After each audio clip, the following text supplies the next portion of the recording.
इस मंच को अभिभूत करें। आदरणीय पटौदी जी।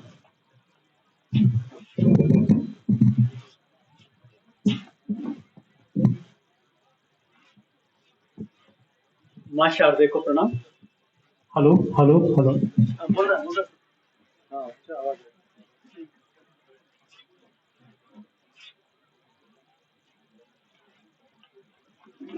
मां शारदे को प्रणाम। सभी साथी कविगण और सभी वरिष्ठ जन मुरली समिति के सभी को नमस्कार। आवाज आ रही है ना? पहले भवानी शंकर हुआ करता था, कुछ सालों पहले भवानी शंकर बटू ही बन गया। शायद हो सकता है जीवन का कुछ सार समझ में आ रहा हो।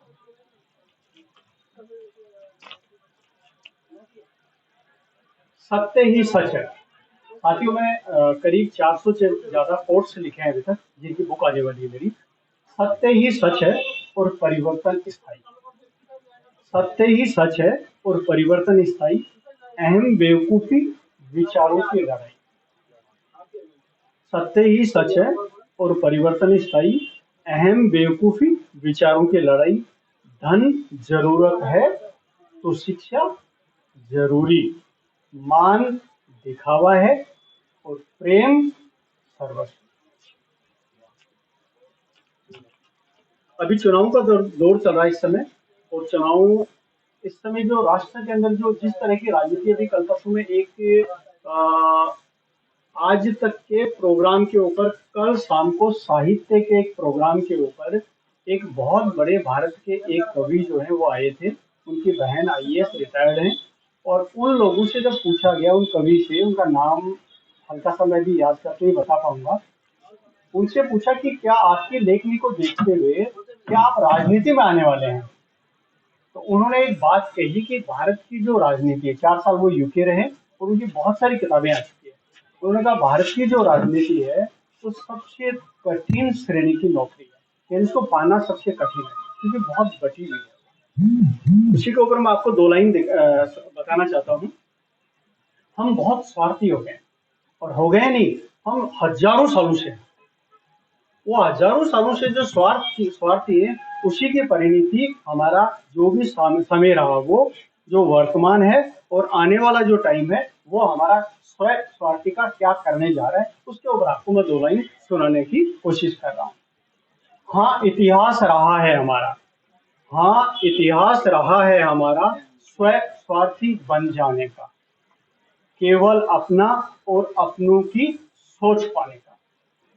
हाँ, समझ में आ जाए वहां महसूस करा दीजिएगा। हाँ, इतिहास रहा है हमारा स्वयं स्वार्थी बन जाने का, केवल अपना और अपनों की सोच पाने का। पूर्ण आक्रांताओं से सबक लिया ना, तभी द्विसदी शासन अंग्रेजों ने किया है। हाँ, इतिहास रहा है हमारा स्वयं स्वार्थी बन जाने का। वीर भगत सिंह और सुभाष चंद्र, रानी झांसी, गांधी, बन आंधी, एक अवसर जो हमें दिया है, क्यों आज फिर स्वयं स्वार्थी बन भूल गए वो दिन जो आतुर फिर आने को है।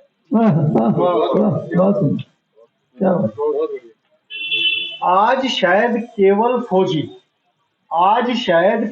फौजी देशभक्ति को बचे हैं, और अनुशासन तो देखो बिना लड़े गोली खाते हैं। स्वतंत्रता सेनानी वीर पर बेबस थे। स्वतंत्रता सेनानी वीर पर बेबस थे, पर आज क्यों फौजी बेबस हैं? कल ही 5 शहीद हुए हैं, 2 अधिकारी और 2 3 हुए ना, क्योंकि सेना युद्ध के लिए है, मुठभेड़ के लिए नहीं। आज शायद केवल फौजी देशभक्ति को बचे हैं, और अनुशासन तो देखो बिना लड़े गोली खाते हैं। स्वतंत्रता सेनानी वीर पर बेबस थे, पर आज क्यों फौजी बेबस हैं? क्यों मारा जाता स्वाभिमान, वीरता उनकी, केवल इसलिए कि वो अनुशासित हैं? बांट दिया हमको राजनीतिज्ञों ने। अब यहाँ पर शुरू होती है नेक्स्ट जो पैराग्राफ है। बांट दिया हमको राजनीतिज्ञों ने, बंद किया स्वयं स्वार्थों के बारों में।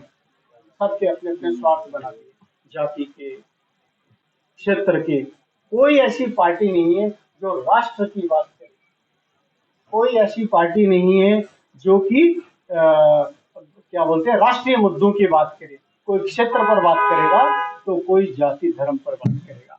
बांट दिया हमको राजनीतिज्ञों ने, बंद किया स्व स्वार्थों के बाड़ों में। आज डर दुश्मनों से नहीं है शायद, आज डर दुश्मनों से नहीं है शायद, जितना अपने नेताओं से।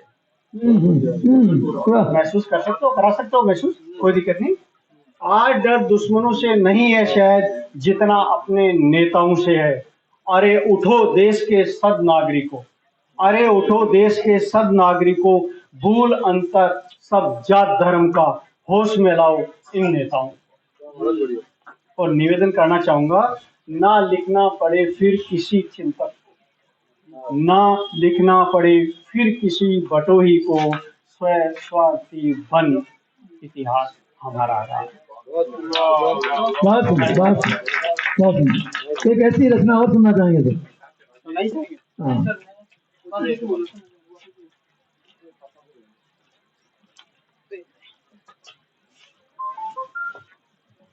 बड़ी तकलीफ होती है जब कोई ये कहता है कि हमारे प्रत्याशी जो हैं वो हमारे गांव के, अपने गांव के हैं, अपने गोत्र के हैं, अपने एरिया के हैं। अभी जो सुना रहा हूँ उसकी नहीं है, लेकिन व्याथा बता रहा हूँ कि मतदाता ये सो, मुझे अभी इस समय बोलने की बहुत इच्छा इसलिए भी हो पा रही है कि हमारे यहाँ एक ऐसे प्रतिनिधि और एक ऐसी हस्ती बैठी हुई है जो राजनीतिक क्षेत्र से हैं। शायद हो सकता है वो मेरी बात को समझ पाए, महसूस कर पाए कि इस गोत्र से, इस लोकल क्षेत्र से, इस क्या बोलते हैं प्रांत से, इन चीजों से बाहर निकले और राष्ट्र पर कोई बात हो, राष्ट्र के कुछ मुद्दों पर बात हो और सब मिलकर राष्ट्र की बात करें।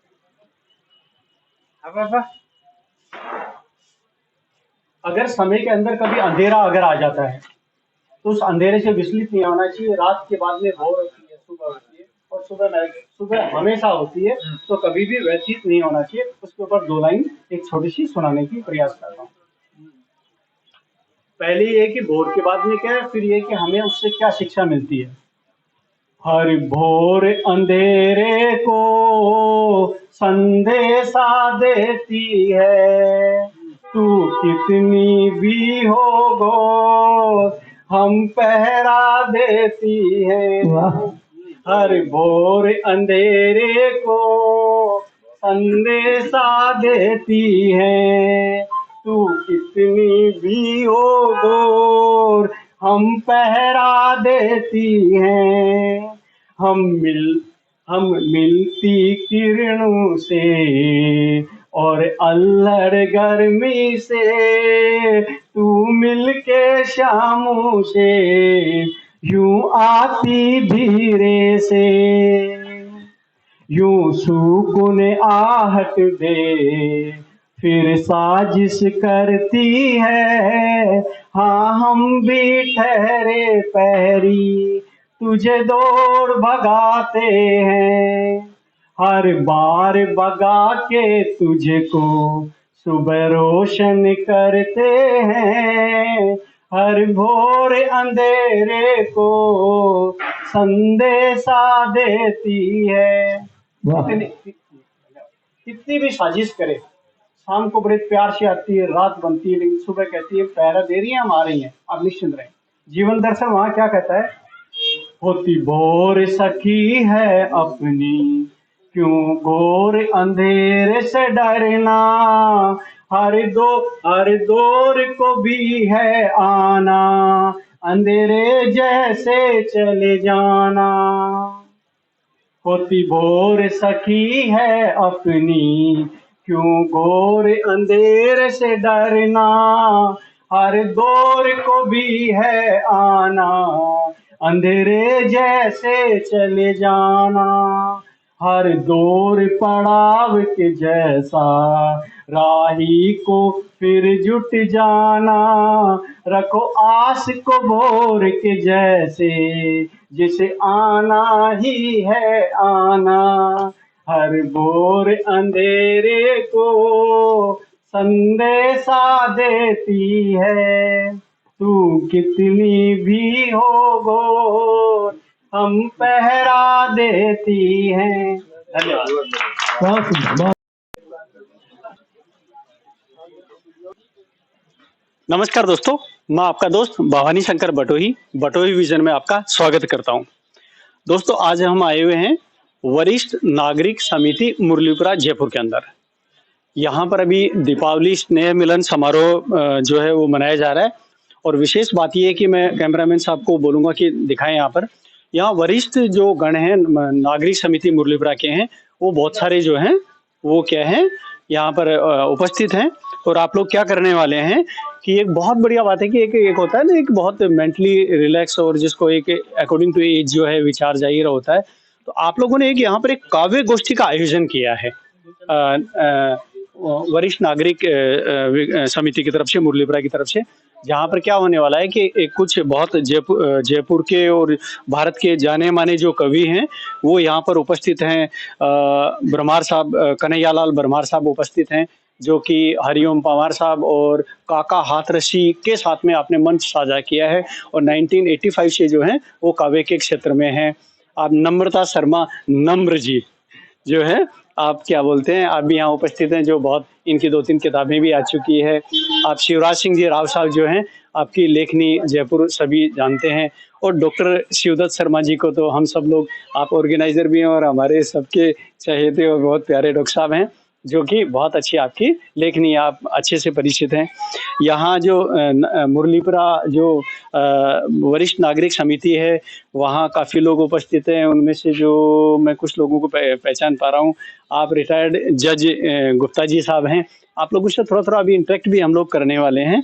तो क्या हम लोग ऐसा कर लें कि जब तक कवि अपना काव्य गोष्ठी चालू हो तब तक अपन सब लोग थोड़ी थोड़ी बातचीत कर लें अपन लोग, है ना? बढ़िया रहेगा ना, है ना? तो शुरुआत हम गुप्ता साहब से करेंगे ना। थोड़ा अपने बारे में बताएं साहब, गुप्ता साहब जो है ना, मिलकर।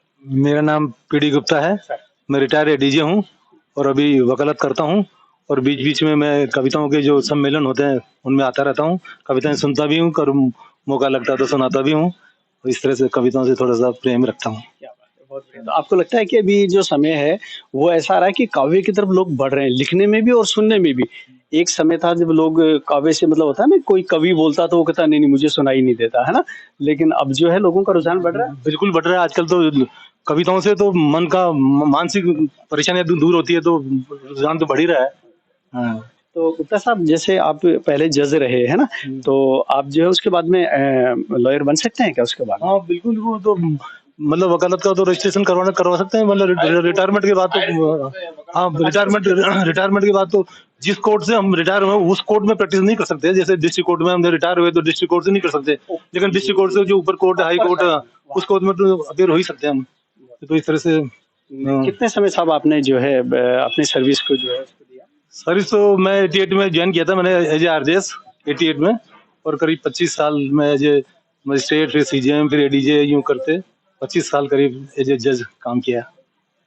बहुत खुशी की बात है दोस्तों कि हमारे साथ में एक ऐसे जो है शख्सियत बैठी हुई है जो कि आरजेएस से जाके और एडीजे तक जो है वो गए हैं। आपको जीवन कुछ कहना चाहेंगे आप, कुछ नई जनरेशन वगैरह के लिए, कैरियर के लिए, या उनको कुछ एक लक्ष्य प्राप्ति के लिए, क्योंकि आप एक या कोई भी विशेष संदेश को देना चाहेंगे आप? संदेश तो यही है, जैसे मैं जुडिशरी बनने से पहले मैं 10 साल फार्मासिस्ट भी रहा, तो मैं यही कहूंगा कि अगर आपके दिमाग में जुनून है, कुछ करना चाहते हो, बनना चाहते हो, तो मैं 10 साल फार्मासिस्ट रहा। फार्मासिस्ट रहने के बाद मैंने एलएलबी शुरू की, लॉ शुरू किया, और फिर मैंने फार्मेसी नौकरी छोड़ के फिर मैं जज की नौकरी में आया।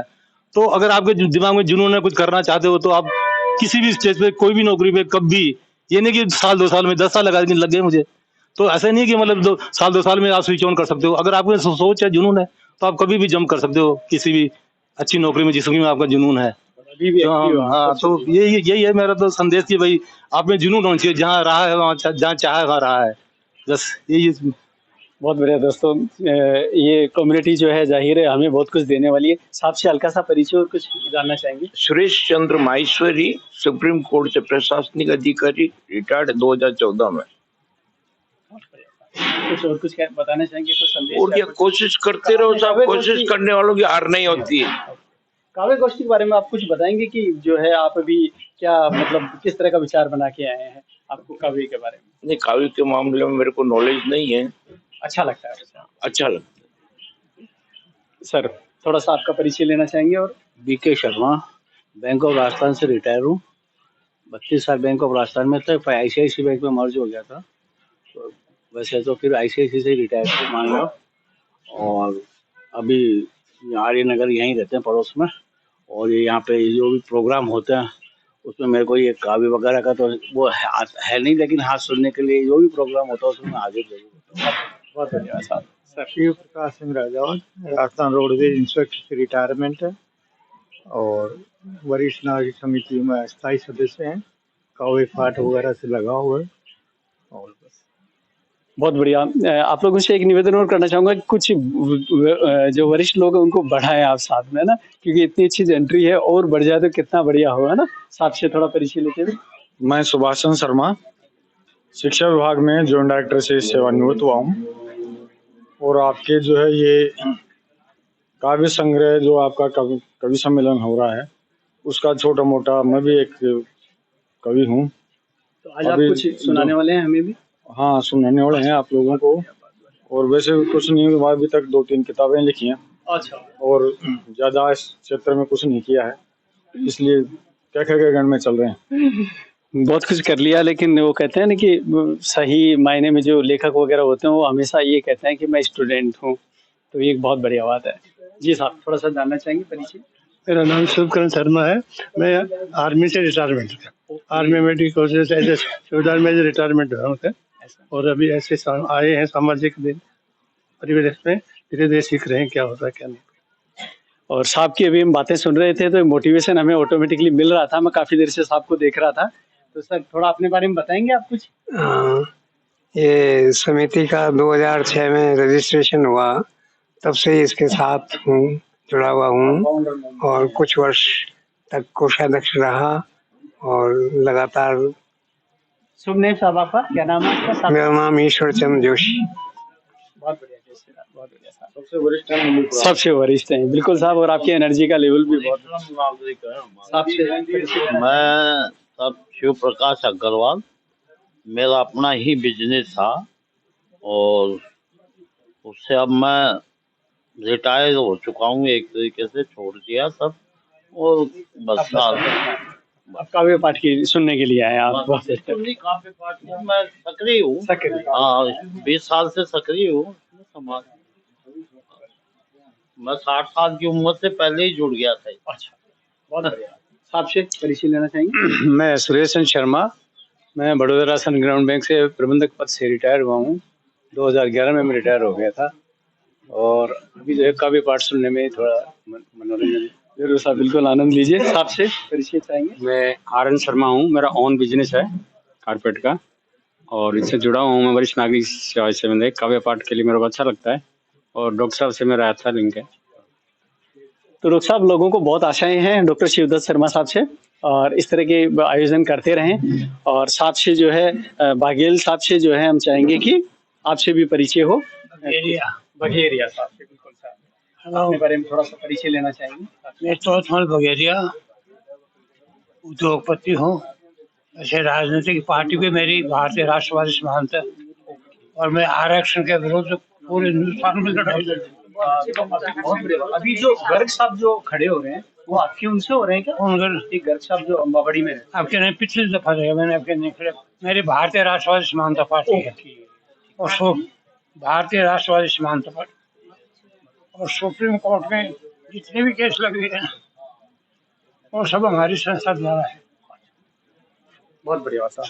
आप जो है मेरे ख्याल से लेखनी में भी हैं, क्षेत्र में हैं, और आप इंडस्ट्रियलिस्ट भी हैं और पॉलिटिशियन भी हैं। बहुत बढ़िया बात है। दोस्तों बने रहें, अभी कवि सम्मेलन चालू होने जा रहा है। Thank you. गति प्रदान करते हुए आज के जो कविगण मंच पर बैठे हैं, मैं उनका स्वागत सम्मान कर रहा हूं। तो मैं हमारे आज के संस्था के जो उपाध्यक्ष हैं आदरणीय गुप्ता जी, मैं उनसे अनुरोध करूंगा कि वे आए और शिवप्रकाश जी गुप्ता,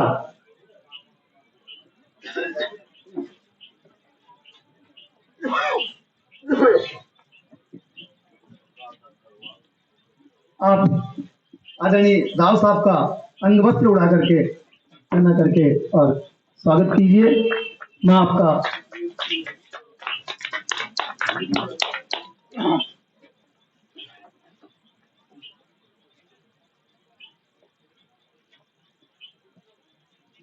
हमारे संस्था के कोषाध्यक्ष जी से मैं निवेदन करूंगा कि वे आए और राव साहब को आगे पहना करके उनका स्वागत करें।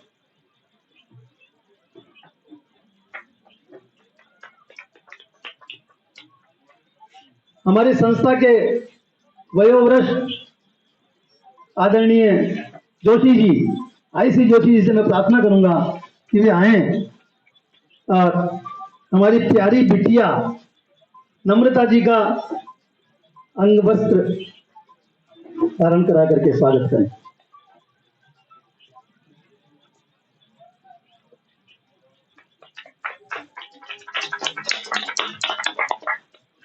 अब इसी क्रम में मैं हमारे पूर्व कोषाध्यक्ष श्री अशोक जी शर्मा जी को आमंत्रित करता हूं कि आए और हमारे कन्हैयालाल जी भ्रमर को अंगवस्त्र उड़ा करके उनका स्वागत करें। ये पाग भी आप ही करना दीजिए।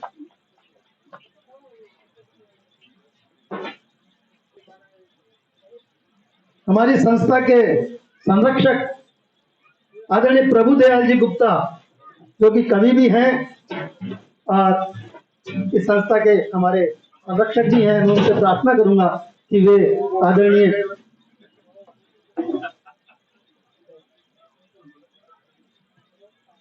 समझ जाओ गुप्ता जी, आप इनका स्वागत कीजिए। आदरणीय सुभाष जी शर्मा,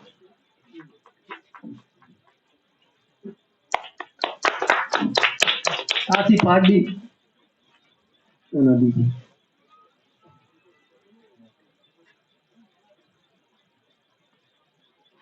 अब मैं अध्यक्ष महोदय से प्रार्थना करूंगा कि वे गुप्ता जी का जो है वो अंगवस्त्र पहना करके स्वागत करें।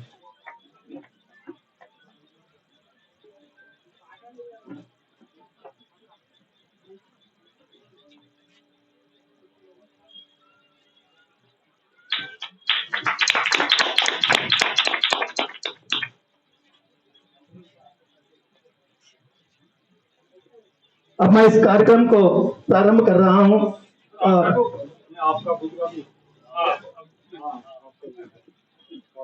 अब मैं निवेदन कर रहा हूँ आप में सीनियर जो भी हैं और डॉक्टर शिवदत्त शर्मा जी का ये पहना करके और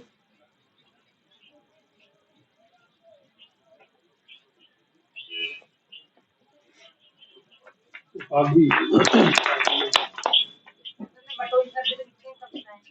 हाँ तो ये करिए।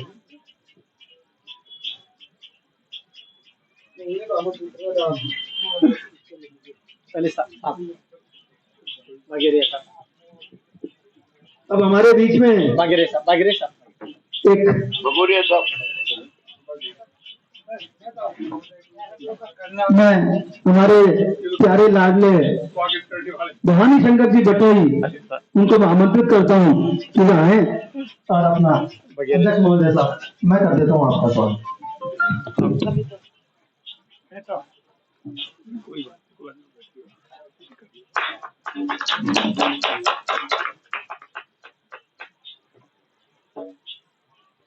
अध्यक्ष महोदय पगड़ी